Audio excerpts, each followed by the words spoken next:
Pessoal, estamos aqui no Morumbi para entrevistar o candidato pela situação à presidência do São Paulo, o Dr. Carlos Miguel Aidar, para ver quais são as ideias que ele tem para o clube, quais são as mudanças que ele pensa, quais são os nomes que ele já está arquitetando caso ele seja o vencedor. Então nós vamos fazer uma entrevista com o Carlos Miguel Aidar, vamos fazer uma entrevista com o Calil, para que você, torcedor, entenda quem são os sucessores de São Paulo, qual deles que vai ser o vencedor e quais são as ideias. Vamos ver como é que vai ficar isso aí. Pessoal da Arquibancada Tricolor, estamos aqui com o Aidar, candidato à presidência de São Paulo pela situação. E para começar, era legal falar da sua trajetória, que tem alguns torcedores que são muito novos, para se lembrar da década de 80, aquele primoroso time, né, que foi formado ali na sua gestão, e contar qual foi o momento seu que mais te agradou no São Paulo, nesses anos todos trabalhando para o clube. Bem, boa tarde, ou bom dia ou boa noite. Não sei que horas você está vendo isso, mas eu vou rapidamente contar um pouquinho. Eu nasci há 67 anos atrás e antes de ser legalmente reconhecido pelo sistema brasileiro, eu já era sócio do São Paulo. E eu explico isso muito facilmente. Meu pai foi registrar meu nascimento no cartório civil, em 1946, e o cartório estava fechado na hora que ele chegou. Mas a sede do São Paulo estava aberta, Flávio. E ele então me registrou sócio naquela oportunidade, tanto que eu sou sócio número 96 do São Paulo. E na próximo recadastramento, que vai ser em 2015, eu já deverei ser sócio número 50 ou 60, por aí. Enfim, nasci São Paulino. Cresci São Paulino, vivi o São Paulo desde pequeno, levado pelas mãos do meu pai, obviamente, e comecei a acompanhar o São Paulo desde cedo. Formei-me em Direito e passei a defender o São Paulo nas categorias de base, principalmente no juvenil, no júnior, no infantil, uma vez que o profissional era cuidado por advogados mais experimentados. Quando o meu pai deixou a presidência do São Paulo, em 1978, indicou seu sucessor, o Dr. Antônio Leme Nunes Galvão, convidou-me para ser, então, o diretor jurídico do São Paulo. Para mim foi uma honra imensa, eu assumi com uma bucha de canhão na mão que não tinha tamanho. Serginho, chulapa, suspenso 14 meses. E eu tinha que tentar reduzir essa pena. E foi difícil. Tive a sorte, a felicidade de enxergar num evento religioso a possibilidade de ter a comutação da pena, o perdão. Foi a visita do Papa João Paulo ao Brasil. João Paulo II, quando ele veio ao Brasil, teve aquela noite no Morumbi fantástica, com mais de 200 mil pessoas, uma cena inesquecível. Em nome daquele momento, todos os atletas, graças ao trabalho que nós desenvolvemos, aí nós é o plural majestade, nós desenvolvemos, houve o perdão e o Serginho voltou a jogar futebol. Que ele não tinha grandes antecedentes, né? Se você olhasse o histórico dele, não era uma coisa... mas vamos olhar o passado dele. Não, vamos não. Vamos olhar o Papa. Esse foi um momento importante. O outro momento importante, eu era apenas filho do presidente, isso para mim é muita honra ser filho de Henri Aidar. Eu era filho do Dr. Henri, essa figura maravilhosa que eu trago sempre presente dentro de mim. E o Serginho estava suspenso na final do Campeonato Brasileiro, primeiro título de São Paulo, campeão brasileiro, Campeonato Brasileiro de 77, cuja final foi disputada no Mineirão no dia 5 de março de 78, Serginho suspenso e o Reinaldo, centroavante do Atlético Mineiro, suspenso por 4 jogos e o Serginho cumprindo aquela suspensão de 14 meses. No avião, indo para Belo Horizonte, avião de carreira, que eu fui, meus recursos na época, eu ouço dois colegas seus no banco da frente comentando que o Atlético havia conseguido um efeito suspensivo para o Serginho, para o Reinaldo. Fiquei muito preocupado com aquilo, como é que o centroavante deles iria jogar e o nosso centroavante não iria jogar. Eu corri para a concentração do São Paulo, era na Toca da Raposa, que o Cruzeiro havia cedido ao São Paulo, pela rivalidade com o Atlético. Conversei com o diretor de futebol e com o treinador, que era o Rubens Minelli.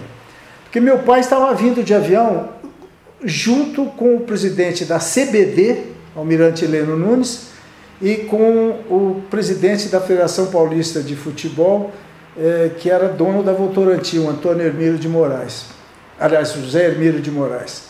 Zé Hermílio, meu pai passaram no Rio de Janeiro para pegar o Almirante Heleno Nunes, tentaram ir para Belo Horizonte 2, 3 vezes, o aeroporto fechado, não conseguiu descer, mas eu tinha descido num avião maior um pouco antes.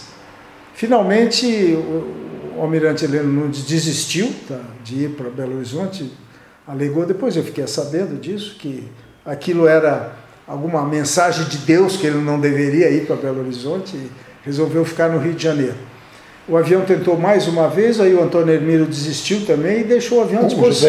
O José Hermílio, perdão. O José Hermílio desistiu de ir também e deixou o avião à disposição do meu pai. E meu pai foi e conseguiu finalmente aterrissar. Na cara e na coragem, né? Em cima da hora, em cima do jogo. E se duas pessoas desistiram, você poderia ficar com medo, né? E eu estava na pista, esperando ele descer, aí eu contei a história para ele. Falei, pai, o negócio é o seguinte, aconteceu isso, eu vi isso, eu liguei para minha mulher, ela está lá em São Paulo, ela foi na casa do Muricy, o Muricy sabia onde estava o Serginho, disse onde estava, foram no Morumbi, arrombaram o armário, pegaram a chuteira do Serginho, que ele calçava 44, minha mulher foi na táxi aéreo Marília, naquela época, chamava assim, alugou um avião, deu um cheque dela, falou, você segura aí, espera que alguém vai cobrir esse cheque depois ou vai trocar. Botou o Serginho no jatinho, o Serginho chegou em cima da hora, foi direto para o vestiário. E aí foi aquela cena fantástica, né, do Serginho se aquecendo, e eles tiraram a camisa do Caio Cambalhota, deram para o Reinaldo aquecer, e tanto que os dois times, quem tiver o vídeo guardado, os dois times entram sem assinar súmula. Nem o São Paulo entra com o Serginho, nem o Atlético entra com o Reinaldo. Então esse foi um grande momento da minha vida. Como foi um momento fantástico ser campeão brasileiro, quando eu já presidente, nos pênaltis, consolando, eu estava no vestiário, eu não vi o gol de empate do Careca, eu estava no vestiário com o Silas no meu colo, no meu ombro, chorando copiosamente, e eu não vi o gol de empate. Quando veio aquela gritaria, nós estávamos embaixo exatamente da arquibancada onde estava o São Paulo, eu corri para dentro do campo, a polícia não queria deixar entrar, derrubei 2 policiais, fui preso, algemado. Mas isso tudo faz parte da vida, a gente faz pelo São Paulo. Seu pai então participou do primeiro título brasileiro nos pênaltis. E eu, segundo pênaltis. Que legado, né? Foi um legado, foi um negócio para ficar marcado, né? Em 77, 86 foram 9 anos. Um outro momento também que eu não esqueço, Flávio, que realmente me deixa assim muito feliz, foi quando o ex-presidente Marcelo Portugal Gouveia conseguiu, com a Prefeitura de São Paulo, uma licença de uso daquilo que é hoje o Centro de Treinamento da Barra Funda. Foi na gestão do Galvão. O Galvão foi na gestão dele, obtida a autorização. Na gestão seguinte do Dalora foi feita a terraplanagem, aquilo foi elevado 2 metros acima do nível da rua, porque ali, ainda hoje, quando chove fortemente, aquilo alaga, mas não o CT de São Paulo. E eu aí fui construir aquele centro de treinamento que está lá hoje, foi na minha gestão também. E para construir aquilo, São Paulo não tinha dinheiro. Aonde eu ia arrumar dinheiro? Quem eram as grandes empresas? As empresas de bebida. Naquela época, a Brahma brigava com a Antártica brigava com a Coca-Cola, a Coca-Cola brigava com a Brahma. Hoje é tudo uma bagunça, né? Hoje é uma coisa só. Mas naquela época foi ótimo, porque eu fui na Brahma e disse, olha, vocês têm lá a concessão do Morumbi, mas vocês vão perder o seu treinamento para a Antártica. Por quê? Porque ela oferece. Não, peraí, então não faz nada, nós vamos fazer alguma coisa. Eu oferecia mais. Aí eu saía daquele e ia no outro e falava, olha, fulano está me oferecendo tanto. E nessa brincadeira de ficar circulando entre as três, a Brahma acabou construindo o Centro de Treinamento de São Paulo, que eu inaugurei, que está lá hoje, que é onde o São Paulo treina hoje profissionalmente. Então eu tenho passagens maravilhosas pelo São Paulo. Eu tenho uma lembrança fantástica, o que me dá uma experiência e me credencia para tentar novamente ser presidente. E aí, por que houve um afastamento? Teve um período que houve um afastamento seu da parte política, né? Não da vida do São Paulo, mas da parte política. Houve pelo seguinte, eu depois, dedicado exclusivamente à advocacia, eu acabei sendo levado pelos colegas mais influentes na profissão a me candidatar a secretário-geral da OAB. Aliás, o presidente, na época que eu fui secretário-geral, era o Rubens Aprobato Machado, que foi presidente do Superior Tribunal de Justiça Esportiva e presidente do Conselho do Corinthians. Corintiano, fanático, um grande amigo meu. Uma pena só essa parte do corintiano. Ele poderia ser São Paulino porque ele tem todo o perfil de ser São Paulino. Ele é um cara elegante, é um cara culto, é um cara honesto, ele tinha tudo para ser São Paulino. Infelizmente, houve um desvio lá atrás, no passado. Eu falo isso aqui para vocês, porque eu falo isso brincando para ele e ele fala isso para mim também. Mas, enfim, eu me tornei secretário-geral da OAB, depois presidente da Ordem. Então eu tive uma dedicação voltada para a advocacia quase que com exclusividade.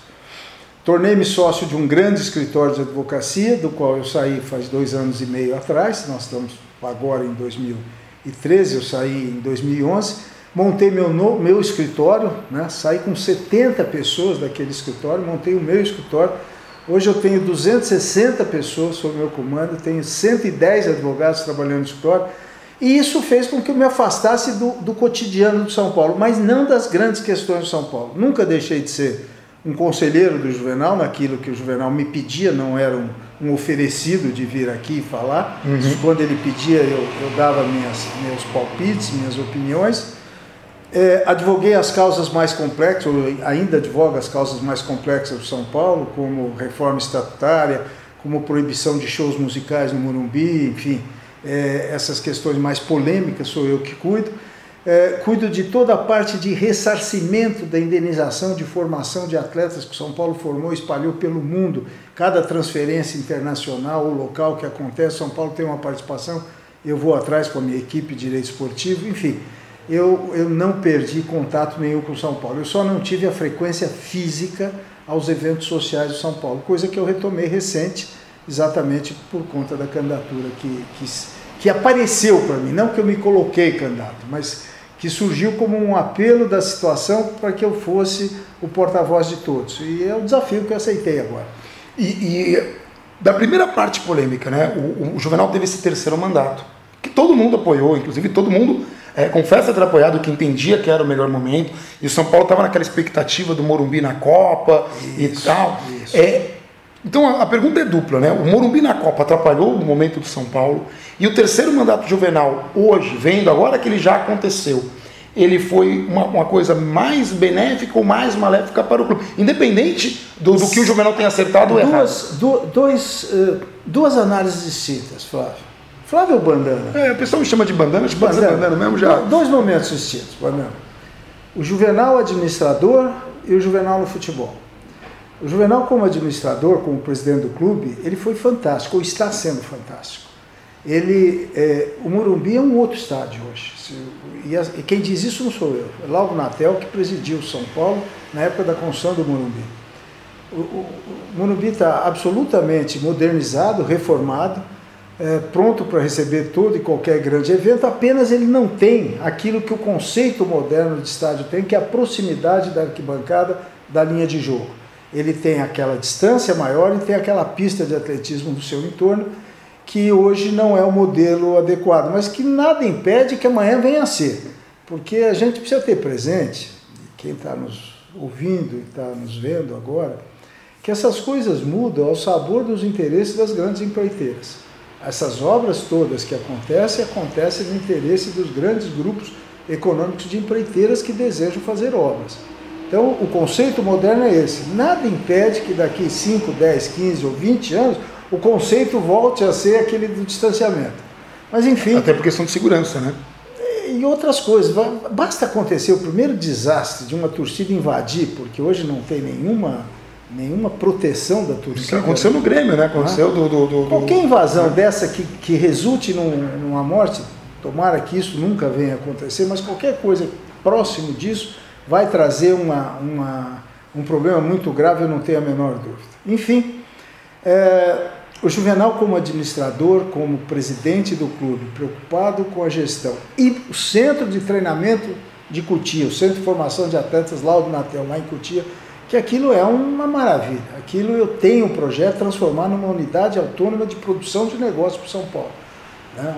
Transformar lá numa empresa autônoma, independente, que tenha vida própria, tenha uma gestão profissional, com dirigentes remunerados, seja lá o presidente, o diretor, o financeiro, etc., e que forneça jogadores para o São Paulo e para outros clubes. Que forme remunerado para que ele possa se dedicar exclusivamente a isso. Mas eu não tenho a menor dúvida que tem que ser uma gestão profissional ali. Aquilo é um celeiro de formação de atletas, aquilo é uma mina de ouro que precisa ser explorada mais adequadamente, como unidade de negócio mesmo. Né? Óbvio que o São Paulo será o acionista majoritário, o cotista majoritário, quem vai decidir, quem vai gerir, quem não vai deixar de gerir, vai ser o São Paulo. Mas aquilo tem que ser uma unidade independente.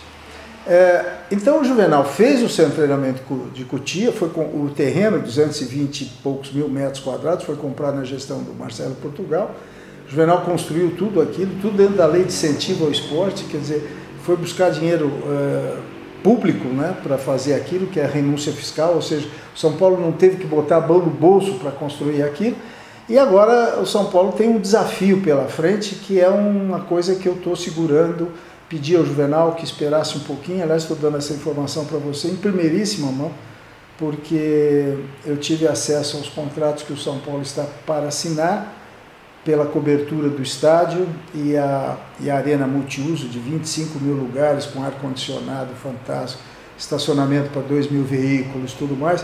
Mas isso é uma obra que me preocupa muito, eu quero analisar bem esse contrato, porque o São Paulo terá que ceder o espaço físico, né, o direito de uso por 20 anos para quem for explorar, para um fundo que está sendo constituído, um fundo imobiliário aprovado pela Comissão de Valores Imobiliários. É uma operação muito sofisticada, muito grande, que demanda um pouco de tempo para poder analisar. Cada contrato tem em torno de 100 laudas, cada um dos contratos, são contratos enormes.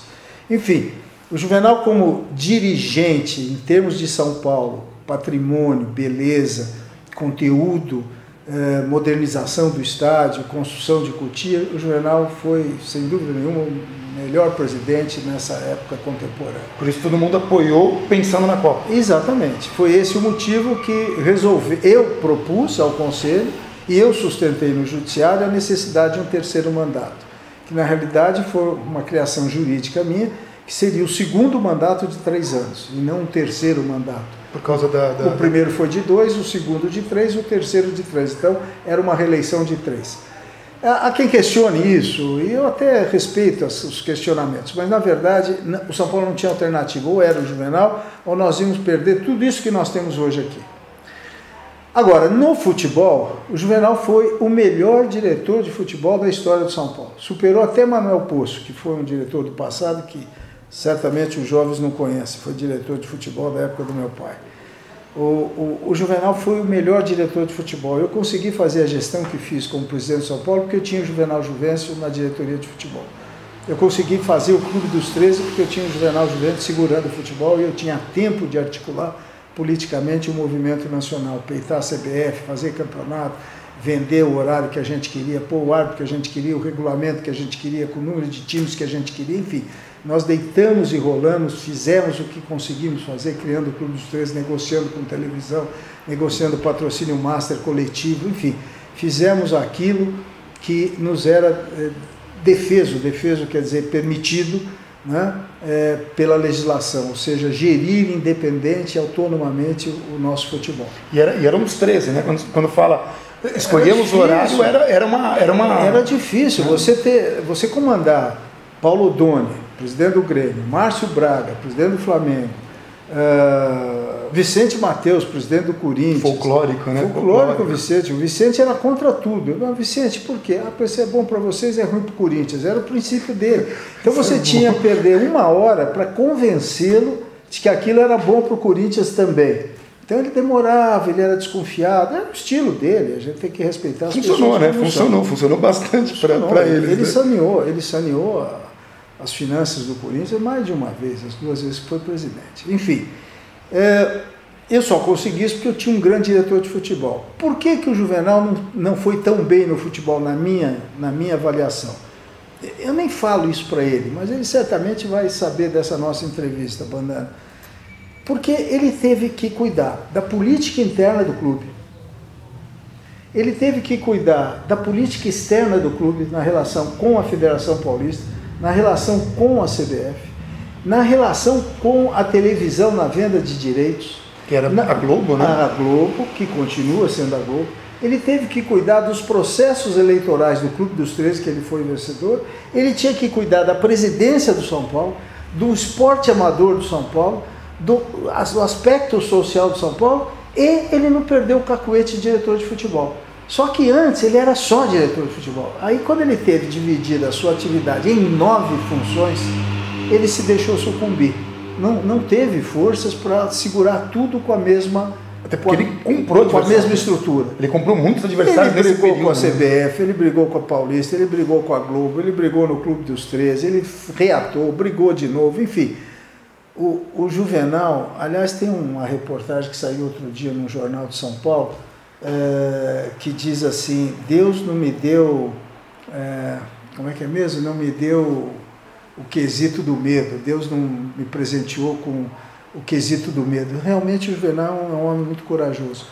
E curioso, para você, torcedor são paulino, como é mesmo? Deus me poupou do sentimento do medo.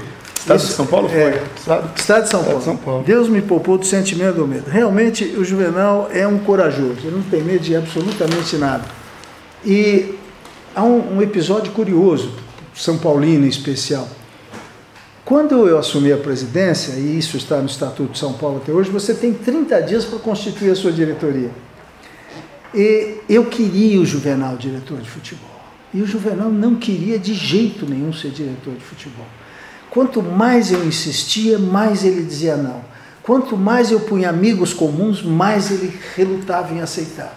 No 30º dia, meu prazo estava esgotando, eu ia colocar um nome fictício até achar outro, fictício no seguinte sentido, eu ia chamar alguém e falar, olha, você assume, mas você não vai ficar. Imagine a minha situação, que desconforto. Terrível. Ele falou, tá bom, eu aceito desde que eu não tenha que cuidar do futebol amador e nem da relação internacional do futebol. Foi aí que eu criei a figura de 3 diretores de futebol, futebol profissional Juvenal, futebol amador o Carlos Quelaquian e relações internacionais de futebol o Celso Grelin. E com isso eu consegui pôr uma pessoa que não sabia andar dentro do Morumbi, não sabia a porta da entrada do vestiário, mas alguém que eu sabia da capacidade de observação. E o São Paulo vinha com um elenco absolutamente desmotivado. São Paulo tinha atletas fantásticos, mas que já não produziam tanto. Atletas que ganhavam muito, cujo prêmio pela vitória não alterava o orçamento deles, porque o salário estava garantido. Nós tínhamos que fazer uma reformulação. E o perfil chamava Juvenal Juvencio. E eu briguei até trazer o Juvenal. E eu agora vou procurar alguém com esse mesmo perfil para em abril nomear, que agora não sei quem é, não tenho nome ainda. Não tem nomes ainda, mas já tem algumas coisas pensando, pelo menos já tem alguns. Tem, por exemplo, tem uma pessoa que é adorado pelo Juvenal, mas que não vai ser meu diretor, que é o Adalberto, porque o Adalberto bateu de frente com a torcida, bateu de frente com o Rogério Ceni, bateu de frente com a imprensa. O Adalberto é uma pessoa fantástica, mas é autoritário, é difícil de se relacionar pessoalmente, não comigo. Adoro ele, está me ajudando na campanha, tudo. Mas ele tem esse problema. Enfim, eu quero achar um outro Juvenal. Me ajuda. Me ajudem, por favor.